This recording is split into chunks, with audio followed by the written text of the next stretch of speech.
let me share with you something that I see in the youth group, but I also see in the church at large, individual congregations. Because we have dumbed down the gospel, because we're not preaching the true gospel, and we are using carnal means to attract people. If you use carnal means to attract men, you're going to attract carnal men. And you're going to have to keep using greater carnal means to keep them in the church. So what has happened is this. We have these large churches filled with many unconverted carnal people.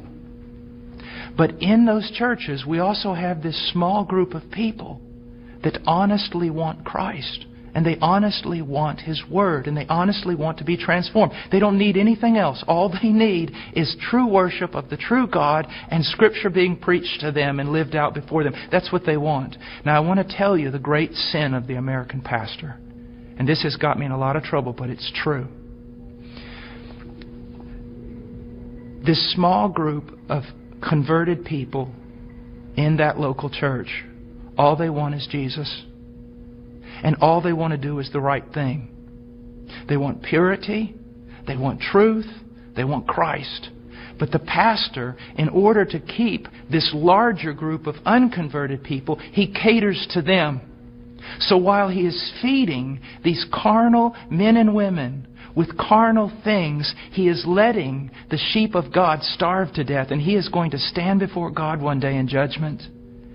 Listen, brother, if my wife was going grocery shopping, and when she was going out to her car, some men assailed her, attacked her brutally, and you walked by, and you did not want to get involved because you didn't want to cause trouble, you didn't want to put yourself in harm's way, you just wanted everything to go smooth.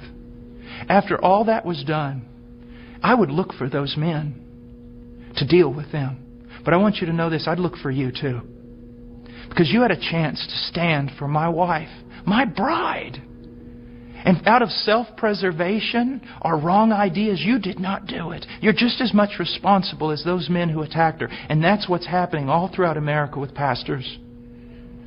It's the bride of Christ. There are sheep in all these churches, many of them, even churches that seem somewhat heretical in places. You'll usually find a group of people who truly want Christ. But the leadership is catering to the carnal and letting the bride of Christ starve to death, impoverished. And that is wrong. And there's going to be judgment for it. And the same thing is happening to the youth. I know young people that say, you know, Brother Paul, I listen to you all the time. And I said, well, what about your church? He goes, well, they don't preach this. It's not what the other young people want. And so they give them what they want. I'm starving to death. A little child of God, it would be better that a millstone be tied around your neck than you cause this little one to stumble.